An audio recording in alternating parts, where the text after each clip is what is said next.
Alrighty, gang. Here's to nights that turn into mornings and friends that turn into family. Cheers! Happy birthday to you!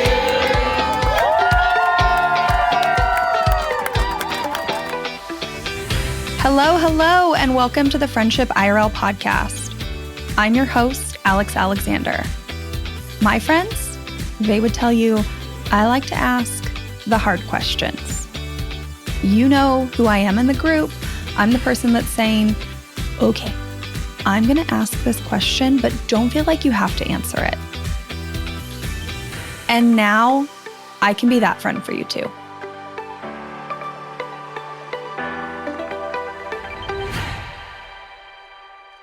Today's episode is with my new friend, Kristian. And I mean, this one went deep and not in we went for it in this combo. The very end, she says to me, she was kind of nervous and uncomfortable the entire time. Like, that's the kind of conversation we had here. We just put it out.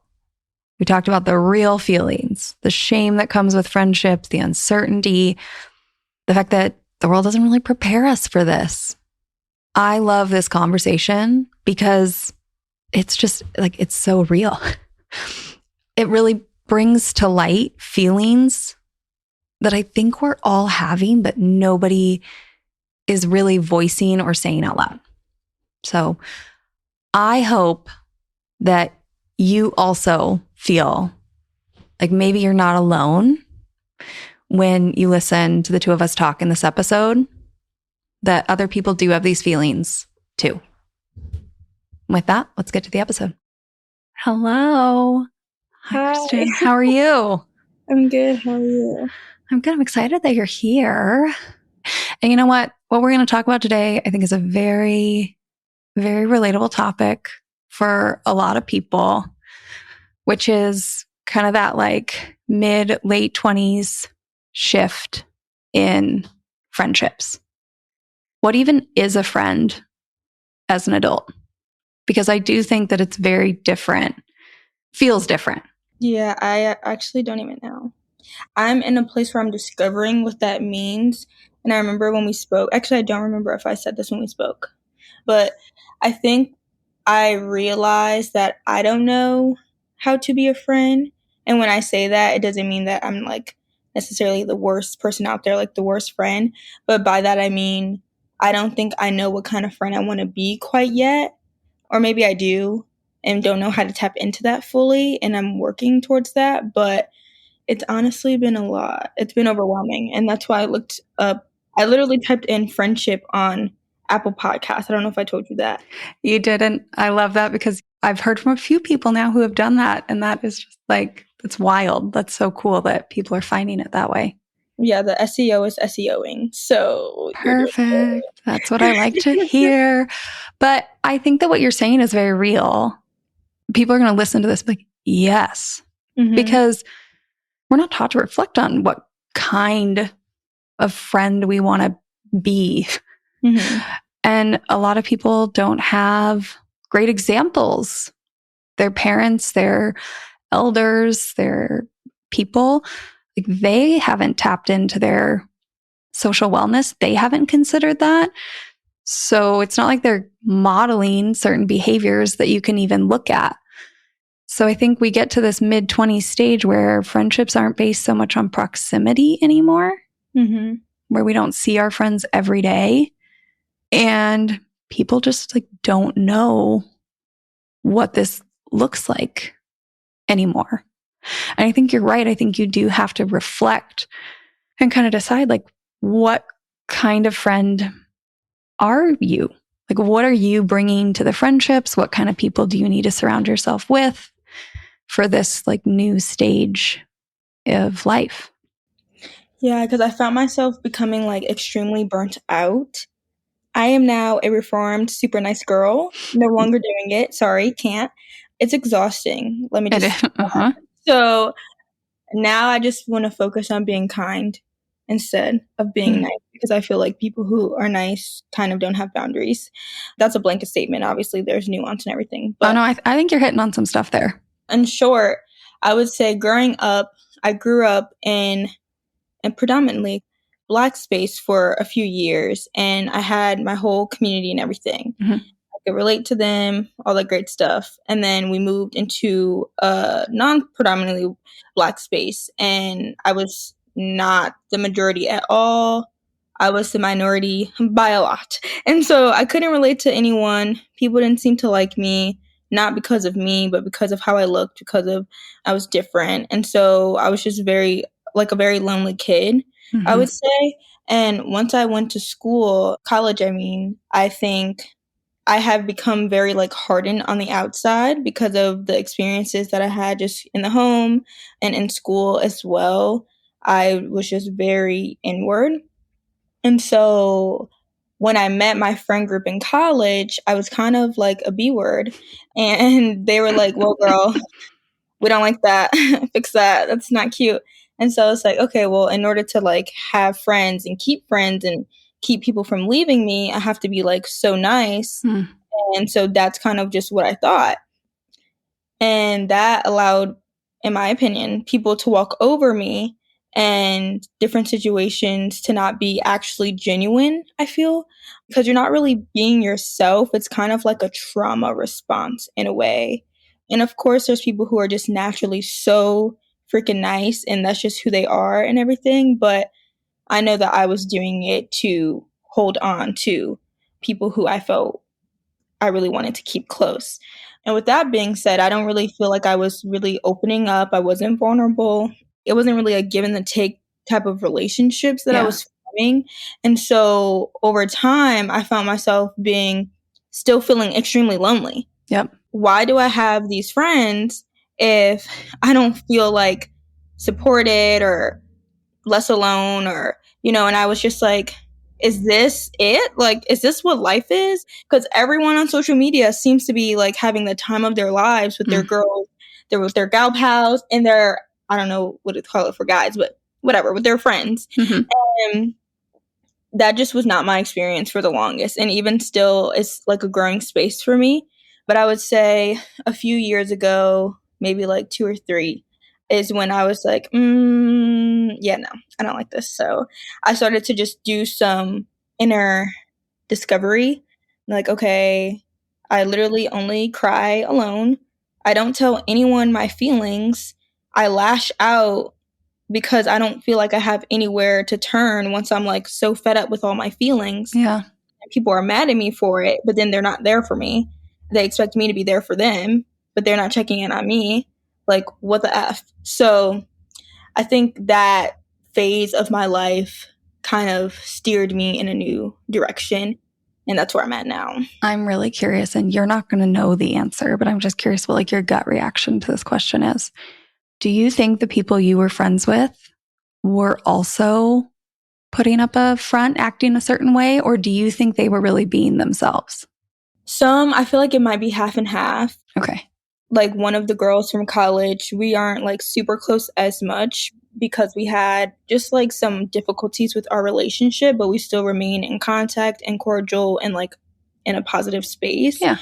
And I know for sure that she was not acting herself because we openly have talked about it. Yeah. She too came into friendship in college with like preconceived notions and her own baggage and all of that stuff. So I think when you're in relationships and two people aren't being genuine, there's no room for like a healthy relationship. So yeah, I think some people were being themselves too. Some people were and some people weren't. I'm just curious. Like, that's interesting to me. It makes sense how social interactions would not feel nourishing or like a reset or enjoyable, that they would give you social anxiety if every time you have to go, you're already anticipating the fact that you're basically cheating yourself the entire time, right? Like, you're hoping they like you, but it's so much work to become whatever version is likable. Like, that sucks. I feel so much for you a few years ago. Yeah, no, I still struggle now. I have so much, for some reason, I feel emotional when you said that, the social anxiety thing, because I didn't really understand the root of my social anxiety. And maybe you just helped me unlock that because literally I'm filled with so much social anxiety that I'm so closed off. Like, it's night and day, my personality, when I'm home and like around friends where it's like just me and one other person, or me and like other people, versus when I go out to the public. I'm exhausted. Yeah. I think that's a trauma response. Like, I naturally am an extrovert, but I don't act that way outside. A lot of people think I'm shy. They think I'm an introvert, and that's not true. I'm anxious, and I think it's because of the past and me still trying to understand how to be my full self and walk in, like, just being fully, I guess, genuine at all times. But, you know, I still haven't healed from. Yeah, you're a little like apprehensive. That makes sense. After a long time of, you know, having the same response, having the same outcome every time you went to a social interaction, it feels the same way. And the same way being like, it sucks. Of course, you'd anticipate and brace yourself a little bit every time. Like, it's going to take a little bit of time to get rid of that. And you were saying the thing about like the social anxiety.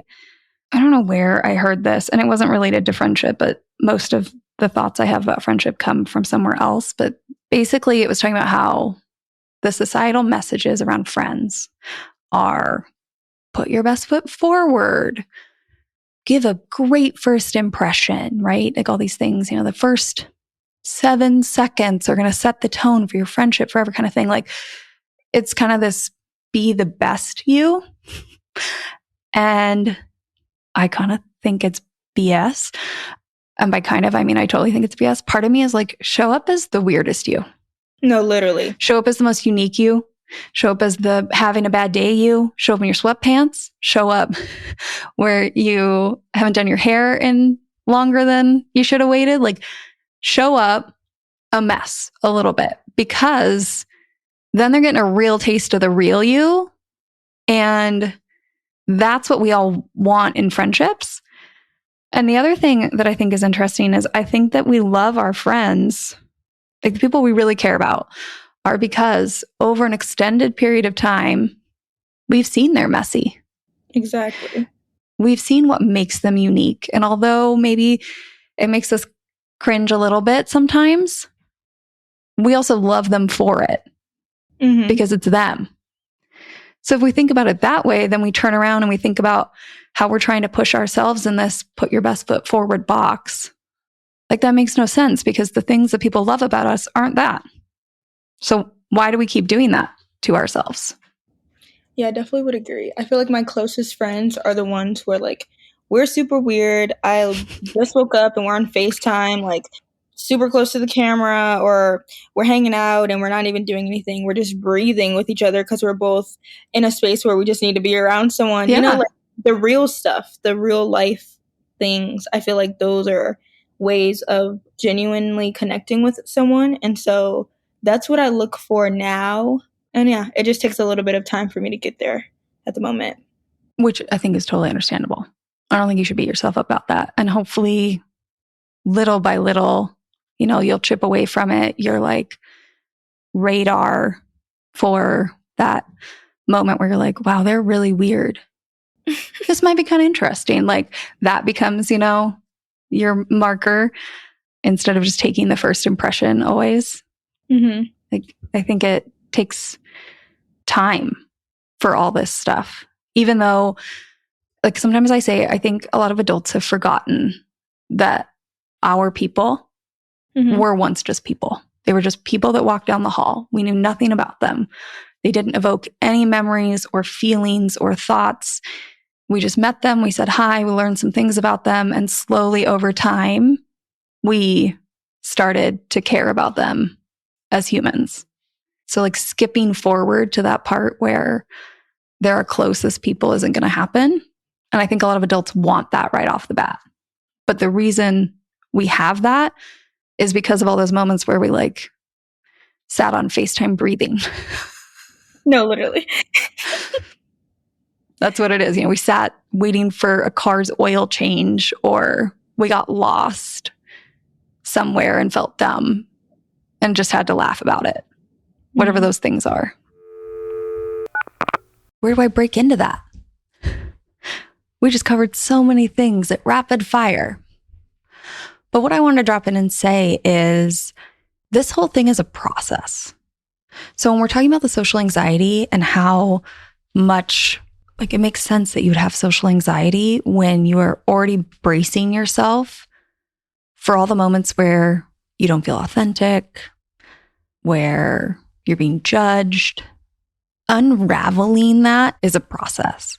And I don't think we are ever truly going to be like 100% authentic all the time. So let yourself off the hook for that. But what I do think is it's a lot of work. I've talked about this in previous episode, in the Managing Differences episode. It is a lot of work to anticipate the version of yourself that is palatable to somebody else, and then to act that way when it doesn't feel authentic. So that's a lot of work to be bracing yourself to then potentially not have anticipated the right thing, or to have done it a little bit wrong and then they don't like you and you get a weird look. Like, it's just so much less work to be yourself. And if they don't like you, then they don't like you. Somebody will. And if nothing else, you will, because you were yourself. And again, saying this is simpler than it is in practice. Like, I definitely have gotten better at this. I am not 100% authentic all the time. Sometimes we're all in certain situations where we feel a little awkward or weird or new, and we say something and we're like, why did I say that? Like, it happens. It happens. But hopefully we can chip away where you feel more like yourself, where people get to see this weird you, unique you, and they appreciate you for being yourself. And then hopefully over time, you have less social anxiety about going out and meeting new people and doing things, because you have evidence that people do find you interesting and do enjoy your time and think fondly of your quirks, even if they kind of roll their eyes a little bit sometimes. At least I know my friends do. I think it also comes from childhood too, because I think my favorite thing about kids is they don't care about anything. They just want to have a good time. Like, I used to coach gymnastics and cheer and just different activities, and the kids who end up being friends are complete opposites. They don't look alike. They don't sound alike. They don't like the same things. They just are like, cool. Oh Yeah. my gosh, you want to see my car? Great. Let's go play chalk outside. My mom said you could. Like, that's so innocent and cute and just the bare minimum. And I feel like that probably is another reason of why we like desire that from those childhood experiences. I definitely do crave that a lot. And then you think about it, those kids, right, went outside to play chalk, and then somebody's mom came outside and said, you're not supposed to be drawing there, right? And you got in trouble. Like, as adults, we want to look like we have it all together, that we're perfect. Like, those childhood friendships, quite often, we were so used to getting it wrong or not being perfect, which made us love each other even more. Mm-hmm. Yeah, that's a good point. Just all the imperfections and the real life. Mm-hmm. Or the moments where we look back and somebody, a good friend was really awkward at 16. Like, we find that endearing. And yet as adults, we don't want that. We don't want to be the awkward one ever. That's what I hate about growing up, because I feel like we lose our sense of individuality in a way. Mm-hmm. And that's something that I've been coming back to in 2022. And let me tell you, that is the key to life. Literally, go back to your individuality and you will start to love yourself again if you don't. Because it just feels better Preach. to... Keep going. Yeah, this is really it. You know what I mean? I was like, damn, why... Am I allowed to curse? Yeah, you're good. I was like, why am I trying to be the same as everyone, knowing that I'm not the same, will never be the same? Mm-hmm. It doesn't... No one's the same. That's such a silly, weird thing that we do. Yeah, I'm going to be me. And so I'm just like, all right, cool. Getting back to like dressing however I want to dress, exploring fashion, doing whatever hairstyles I want to do, not the trending stuff, wearing whatever earrings. These are my grandma's earrings. And, I think I make them look cute. I love them. Thanks. And yeah, just literally doing what I want. So I think that has skyrocketed my confidence And, there's other areas that I'm still bringing along to help myself out. But I think that's the key to life. And I'm going to continue on the path. And I can't wait to see how much I change this year by doing that. So the interesting thing in thinking about this episode is when I was kind of thinking about that idea of like, what is a friend as an adult? How do I be an adult, a friend as an adult? I kept coming back to when we are kids, the friendships that we are used to, right? Are friendships of proximity. So we go to school, we see the same people every day. We don't have a choice normally what school we go to. We just go to that school. Those are the people we're going to be around every day, but we didn't necessarily really get to pick that. Then you live in a neighborhood. You don't pick what neighborhood you live in. Your parents do, or your caregivers. We join some sports teams or arts clubs or whatever. Maybe you get to pick, but like those are still within the neighborhood and the school that you didn't pick. They're still the same people, probably. Your parents still have some say. So you're just making friends with the people around you, and you didn't get to pick much. And we still figured out how to befriend these people in the awkwardness of life. Some people were themselves. Other people tried to fit in and had friendships that didn't feel right, but we were there. As adults, we get to pick everything. We get to pick where we live. We get to pick what interests we want to pursue.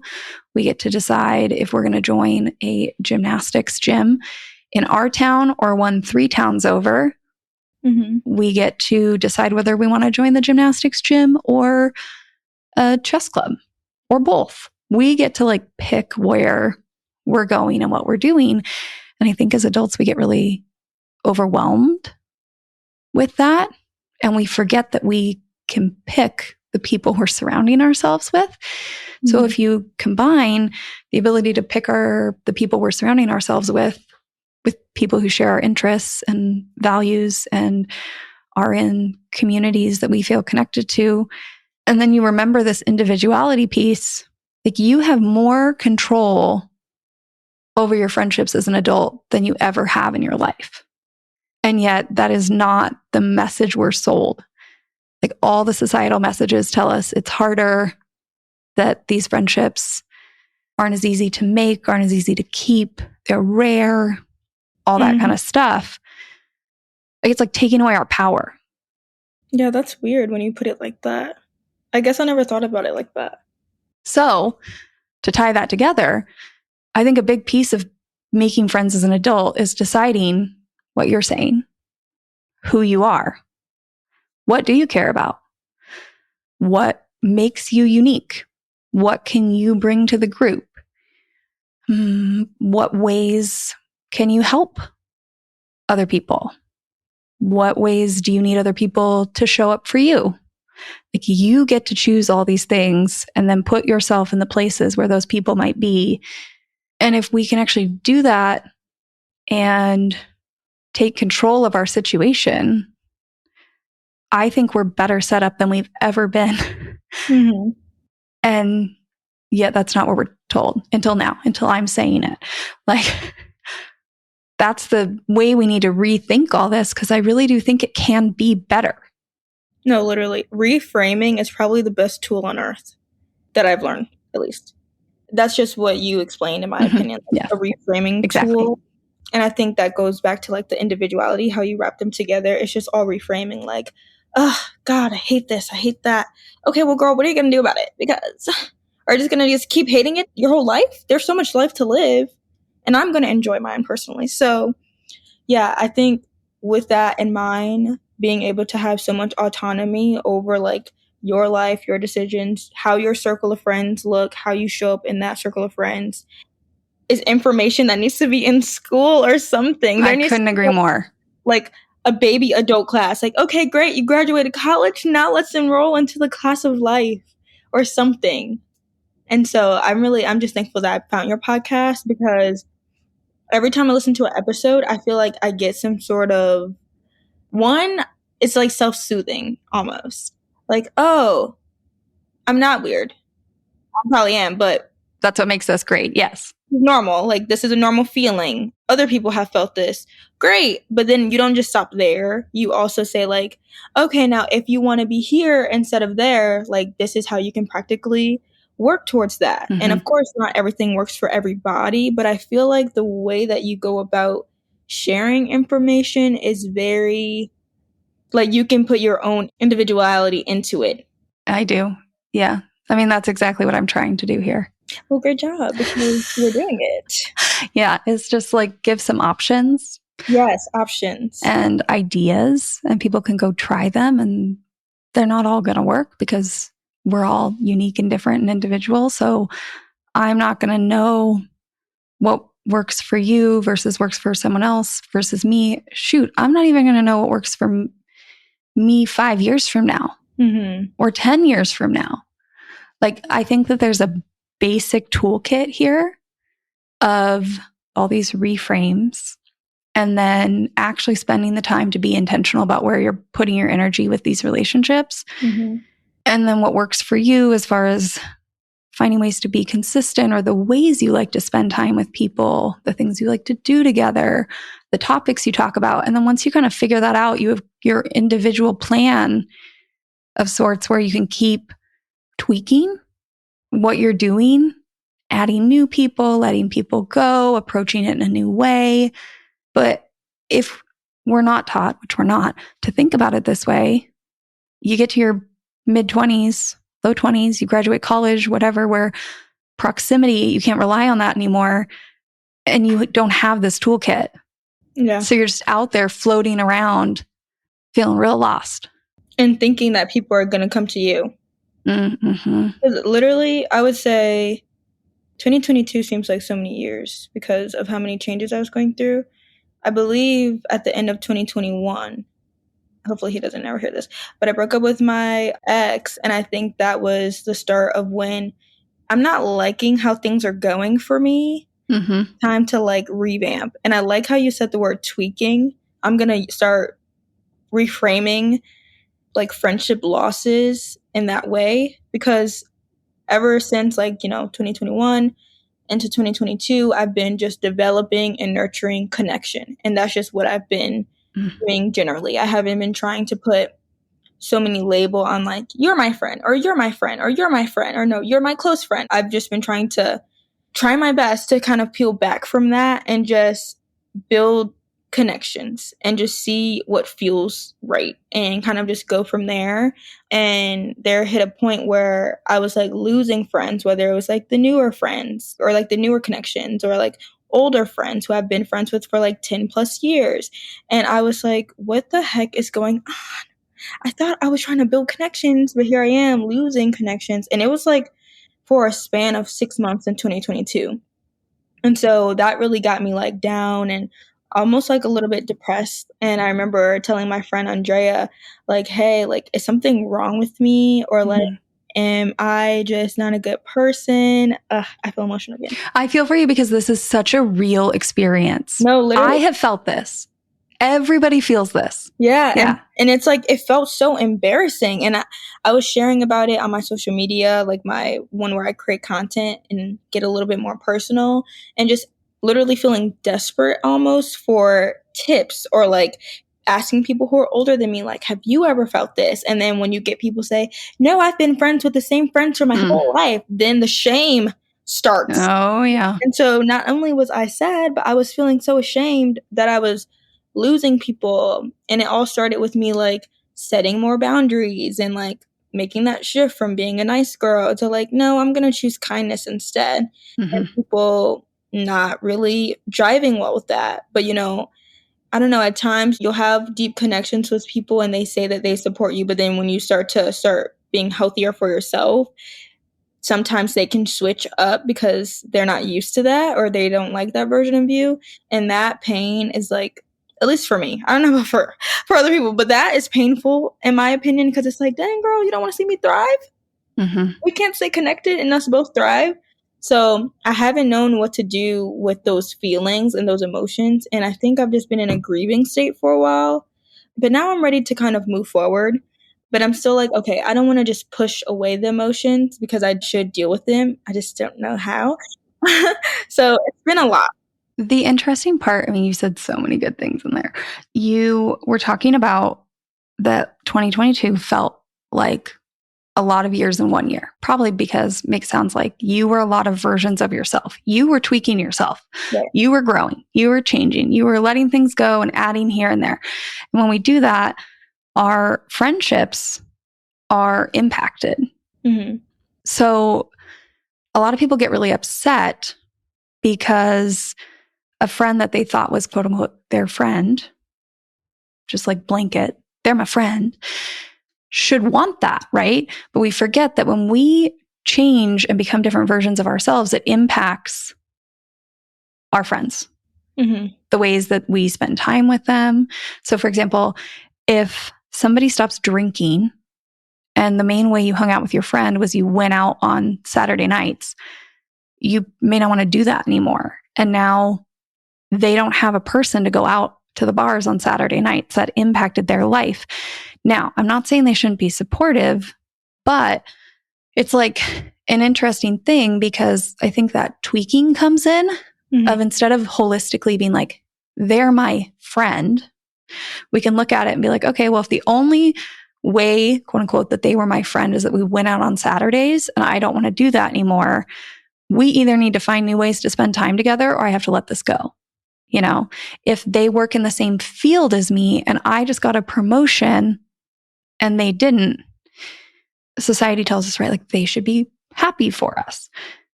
Yes. Simultaneously, if you both spent a lot of your time talking about how you were both going for a promotion and you got it and they didn't, that's probably not a thing you're going to talk about anymore. You're right. Because there's a little spice there. So, you know, it's just like that continued tweaking of looking at it and be like, okay, sure, they're in their feelings right now.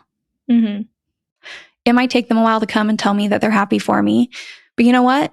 I'm going to focus on finding people who I can talk about my new position with. I think a lot about like when I'm tweaking where I can add. There's a lot of talk out there about letting go. And I think that's great, but we got to let go. We can't hold on to it all. Totally agree. But letting go, focusing on that all the time, like the void of needing someone to maybe talk about work with is still there. So while we need to grieve letting that friendship, that part of that friendship go, and maybe you can reconnect later about something else, what if instead we directed a little bit more energy into just like finding the new right people and tweaking that so we did have the support we wanted? I like that approach. I think that's what I was doing. Yes, I think that's what you were doing too. I heard this the other day. Somebody said that there's no use in chasing nostalgia. Whether that's true or not, I don't know. But it kind of hit me because the thing is, it'll never be exactly the same. Sure, we might have glimpses or moments where it feels like we're out on the town with our friends the way we used to be however many years ago, but it's not quite the same. Somebody is probably, you know, has some worries they wouldn't have had 7 years ago on their plate, on their mind. So the reason I'm saying that is because what we're talking about here, like when we're talking about the friend getting the promotion, you know, you have to grieve that it's not quite going to be the same anymore. When you used to sit around at lunch and have these carefree conversations and talk about office gossip, you know, now if one of you is a manager, you might have to act a little differently. And while we need to grieve and appreciate that we're moving on to a new version of this friendship, I also think that chasing that nostalgia of what was, like trying to force this new version to repeat those old patterns, causes so much stress in friendships. So grieving what was, but then refocusing your energy on what is the new version. What are those moments, those nostalgic moments you're going to look back on someday? Because this version will also pass. I talk a little bit about, well, quite a bit about this in episode 4 about navigating big life changes. And I think about it because my friends and I, so many versions have happened rapid fire the last 5 years. Yeah, I think like, I was like, okay, well, I don't want this. I don't know what I want, but I do want this. So let me just try this and let me add that. It's like I went to school for fashion, and I had since, after graduating, after like a year, I was like, nah, corporate fashion, not for me. Let me go into wellness because I love that stuff, like the mental health, the physical health, Yeah. growing up as an athlete. So I'm like, while I try to figure it out, I know what I like. I just am still understanding like what I want my career path to look like. I knew what the end goal was, but not the middle. And so went and got my Pilates certification, coached gymnastics at the same time for more income, did a podcast, had a wellness community group, and I just was not happy. Like, I just still was not happy. And I'm like, okay, all of this wellness, because everything in like the corporate wellness space is always about toxic positivity. Yeah. That doesn't fill you. Like, it's not nourishing. So I'm like, damn it. When am I going to feel like nourished? Like, when am I going to feel fulfilled? And so I think that's what the approach that I took in 2022. I'm like, all right, my whole point of bringing up the fashion school was I had since stopped caring about the way that I presented myself. And that was something that was like a huge deal for me, because in my world, it's an art form to put on an outfit that makes you feel like you in that particular day. So let's say I want to feel comfortable for a day, but I also still want to look super feminine. And achieving that, that is like the best dopamine ever, like for me. So I got back to that and I'm like, okay, great. I love that.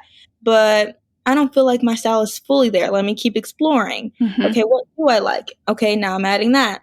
Okay, great. I don't really like my job. What do I want instead? Okay, great. Let me add that. So I just feel like that adding process is honestly like the best thing I've done in a while. So I 100% agree with you, and how you're saying like getting rid of something doesn't fill that void is 1,000% accurate, because I'm like, okay, great, let me get rid of the corporate fashion and let me do that instead.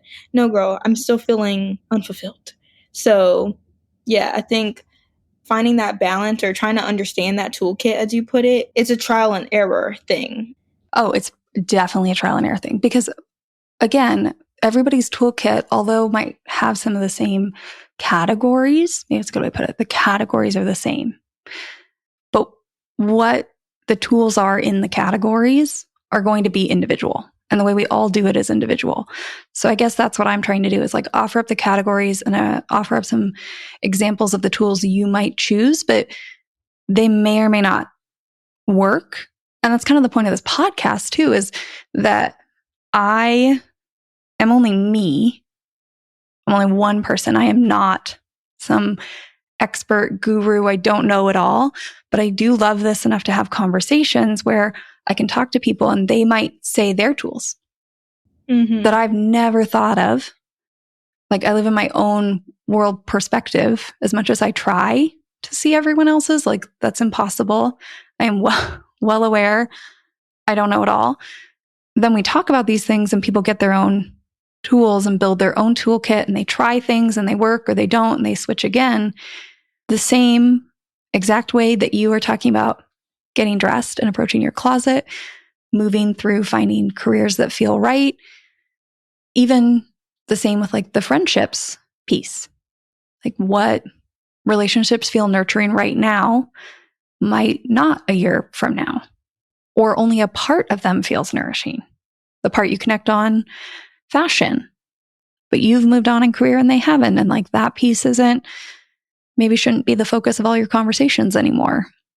And you just kind of keep adjusting, tweaking a little here and a little there to like slowly build what feels right. And you said earlier, you're talking about, the friendship shame piece and asking people if they have like tips, quote unquote, and they'd say, like, oh, I've had the same friends my entire life.